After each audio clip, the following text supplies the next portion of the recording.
ৰাইজক দিয়া প্ৰতিশ্ৰুতিখিনি আমি আখৰে আখৰে পালন কৰিম।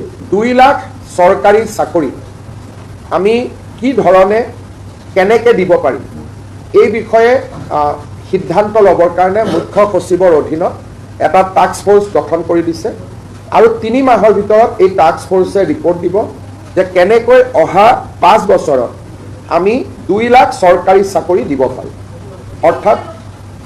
অৰ্থাৎ মুখ্য সচিব ডাঙৰীয়াই প্ৰতিটো বিভাগৰ লগত কথা পাতি চৰকাৰী বা চৰকাৰৰ দ্বাৰা নিয়ন্ত্ৰিত বিভিন্ন কৰ্পোৰেশ্যন, আমাৰ বিশ্ববিদ্যালয়, 6 শিডিউলৰ কাউন্সিল, এই গোটেইবিলাকত মিলি অহা 5 বছৰত আমি কেনেকৈ 2 লাখ যুৱক যুৱতীক চৰকাৰী চাকৰি দিব পাৰোঁ তাৰ বিষয়ে প্ৰতিবেদন এখন দিবৰ কাৰণে মুখ্য সচিব ডাঙৰীয়াৰ অধীনত এটা টাস্ক ফ'ৰ্চ গঠন কৰি দিছে, যাতে আমি আমাৰ যিটো অসমৰ যুৱক যুৱতীসকলকে যি প্ৰতিশ্ৰুতি আছিল তাক যাতে আমি ৰাখিব পাৰোঁ বা তাক যাতে আমি যি ল'ৰা ছোৱালী দেউতাক মাকে চব্জি বিক্ৰী কৰি আছিল, ৰিক্সা চলাই আছিল, আজি ACS অফিচাৰ হৈছে এই বিজেপি চৰকাৰখনৰ কাৰণে। আমাক মৰম নকৰি কাক মৰম কৰিব? কালি যদি কাম নকৰোঁ, কালি যদি 2 লাখ চাকৰি দিম বুলি নিদিওঁ, মহিলাসকলক 25,000 দিম বুলি নিদিওঁ, মোক গালিও পাৰিব। কিন্তু দিলে মৰম কৰিব নে নকৰিব? 10,000ও পালে আৰু 9,000ও পালে। এইবাৰ আমি আপোনালোকক 10,000 নিদিওঁ, এইবাৰ আমি আপোনালোকক 25,000 টকা দিম। কিমান দিম ডাঙৰ কৰি কওক? 25,000 টকা প্ৰতিগৰাকী মহিলাই পাব। আৰু ভগৱানে যদি মোক শক্তি দিয়ে, এইবাৰ কৈছিলোঁ 10,000 দিম, দিলোঁ 19,000, এইবাৰো কৈছোঁ 25,000 দিম, ভগৱানে শক্তি দিলে কিজানি ইয়াতকৈ বেছি দিব পাৰোঁ, হয়নে নহয়? অৰুণোদয় আঁচনি প্ৰত্যেক সমষ্টিতে আমি যদি আৰু 2-3 হাজাৰ অৰুণোদয় দি দিওঁ তেতিয়াহ'লে সকলোৱে পাই যাব। আমাৰ চৰকাৰী চাকৰি ওলাব 2 লাখ, 25,000 ওলাব পুলিচত, 75,000 ওলাব স্কুল কলেজত, 1 লাখ ওলাব nurse, laboratory technician, grade 3, grade 4। কিন্তু ল'ৰা ছোৱালীয়ে যদি নাৰ্ছ নপঢ়ে, নাৰ্ছৰ চাকৰি ক'ৰ পৰা পাব? যদি ল'ৰা ছোৱালীয়ে BEd নপঢ়ে, শিক্ষকৰ চাকৰি কেনেকৈ পাব? দুখীয়া ঘৰৰ দেউতাক মাকে ইমান টকা ফিজ দি ল'ৰা ছোৱালীক পঢ়াব নোৱাৰে। নিযুত মইনা, নিযুত বাবু অকণমান কষ্ট কমিছে, কিন্তু এইবাৰ আমি 1 খোজ আগত যাব খুজিছোঁ। এইবাৰ আমি সিদ্ধান্ত লৈছোঁ যে ল'ৰা ছোৱালীৰ পঢ়ুৱাৰ দায়িত্ব সম্পূৰ্ণৰূপে চৰকাৰে ল'ব। দেউতাক মাকে টকা পইচা খৰচ কৰিব নালাগে। 2 লাখ চাকৰি, মহিলালৈ উদ্যমিতা, ৰেচনত মিঠাতেল, চাহ বাগিচাৰ শ্ৰমিকলৈ মাটি, ঘৰ, বাগিচাৰ মজদুৰি, আমাৰ প্ৰতিখন গাঁৱতে গৃহহীন লোকক ঘৰ আৰু ল'ৰা ছোৱালীৰ পঢ়ুৱাৰ দায়িত্ব। এই কাম আগতেও চৰকাৰবিলাকে কৰিব পাৰিলেহেঁতেন, কিন্তু তেওঁলোকে নকৰিলে। আজি তেওঁলোকক আমি ক'ব খুজিছোঁ যে নহয়, ৰাইজৰ কাৰণে যদি আমি কাম কৰোঁ, ৰাইজে আমাক আশীৰ্বাদ দিয়ে, ৰাইজে আমাক মৰম কৰে। আশীৰ্বাদ যাত্ৰাৰ সময়ত মই যেতিয়া বিভিন্ন জেগাত গৈছিলোঁ, কিছুমান মানুহে মৰম কৰে আৰু কিছুমান মহিলাই মনতে ভাল পাই মোক চুমা খাই দিয়ে। তেতিয়া কংগ্ৰেছবিলাকে কয় যে হিমন্ত বিশ্ব শৰ্মা কিয় চুমা খায়? আৰে, মোক চুমা আইতাই খায়, মায়ে খায়, ভণ্টিয়ে খায়, বাইদেৱে খায়। কিয় খায়? কাৰণ তেওঁলোকৰ কাৰণে দিনে ৰাতিয়ে মই পৰিশ্ৰম কৰিছোঁ। মই লুঙি ধুতিৰ ৰাজনীতি কৰা নাই। নিযুত মইনা, নিযুত বাবু যি ছোৱালী কলেজ ইউনিভাৰ্চিটিত নগ'লহেঁতেন, আজি আমাৰ চৰকাৰৰ কাৰণে সেই ল'ৰা ছোৱালী কলেজ ইউনিভাৰ্চিটিত গৈছে। যি ল'ৰা ছোৱালী দেউতাক মাকে চব্জি বিক্ৰী কৰি আছিল, ৰিক্সা চলাই আছিল, আজি ACS অফিচাৰ হৈছে এই বিজেপি চৰকাৰখনৰ কাৰণে। আমাক মৰম নকৰি কাক মৰম কৰিব? কালি যদি কাম নকৰোঁ, কালি যদি 2 লাখ চাকৰি দিম বুলি নিদিওঁ, মহিলাসকলক 25,000 দিম বুলি নিদিওঁ, মোক গালিও পাৰিব।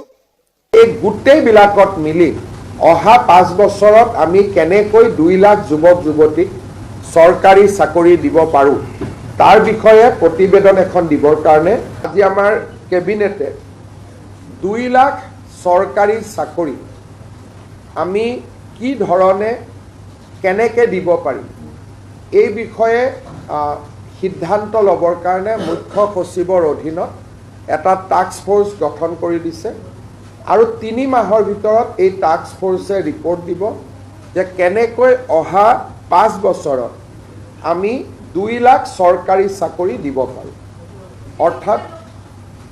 অৰ্থাৎ মুখ্য সচিব ডাঙৰীয়াই প্ৰতিটো বিভাগৰ লগত কথা পাতি চৰকাৰী বা চৰকাৰৰ দ্বাৰা নিয়ন্ত্ৰিত বিভিন্ন কৰ্পোৰেশ্যন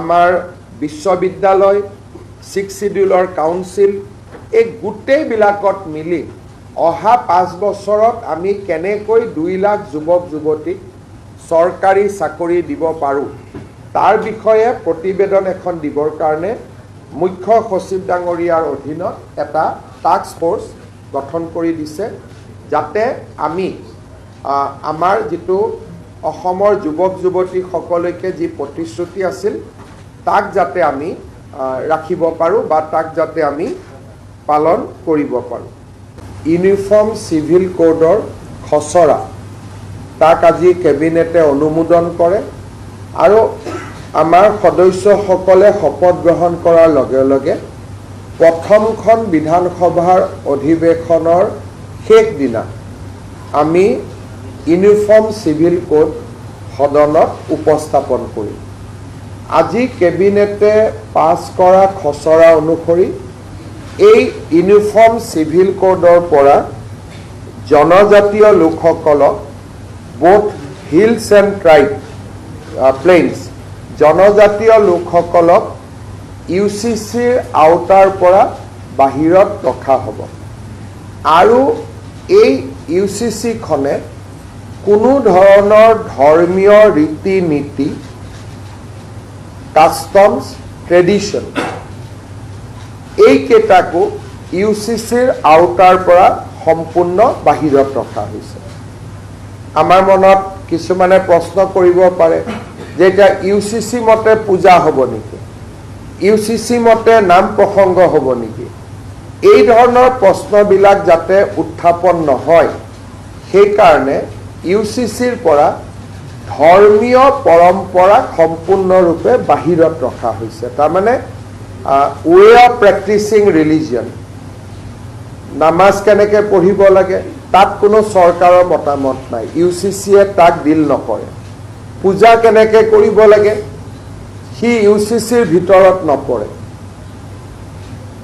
চক্ৰং বিয়া কেনেকৈ পাতিব লাগে শিখৰ বিয়া কেনেকৈ পাতিব লাগে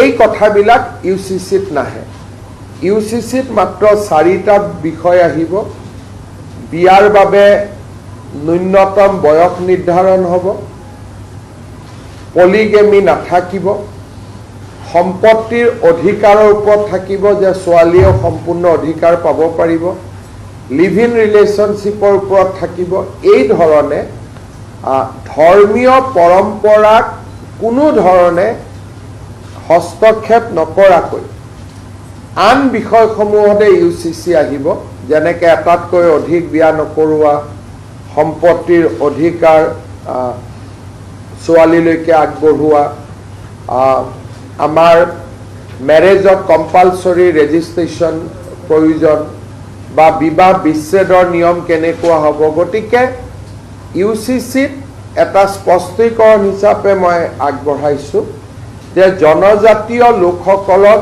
এই ইউচিচিৰ আওতাৰ সম্পূৰ্ণ বাহিৰত ৰখা হ'ব আৰু ধৰ্মীয় ৰীতি নীতি পৰম্পৰা সি হিন্দুৰে হওক ইছলামৰে হওক খ্ৰীষ্টিয়ানৰে হওক বা কাষ্টমাৰী নীতিয়ে হওক এইবিলাক ইউচিচিৰ ভিতৰত নাহে অৰ্থাৎ আগতে যেনেকৈ চলি আছিল সেইবিলাক তেনেকৈ চলি থাকিব ই ইউচিচিৰ সাবজেক্ট মেটাৰ নহয় ৰিচুৱেলছ কাষ্টম ধৰ্মীয় ৰীতি নীতি ইউচিচিৰ ভিতৰত নপৰে তৃতীয়তে আজি আমাৰ কেবিনেটে 2 লাখ চৰকাৰী চাকৰি আমি কি ধৰণে কেনেকৈ দিব পাৰিম এই বিষয়ে সিদ্ধান্ত ল'বৰ কাৰণে মুখ্য সচিবৰ অধীনত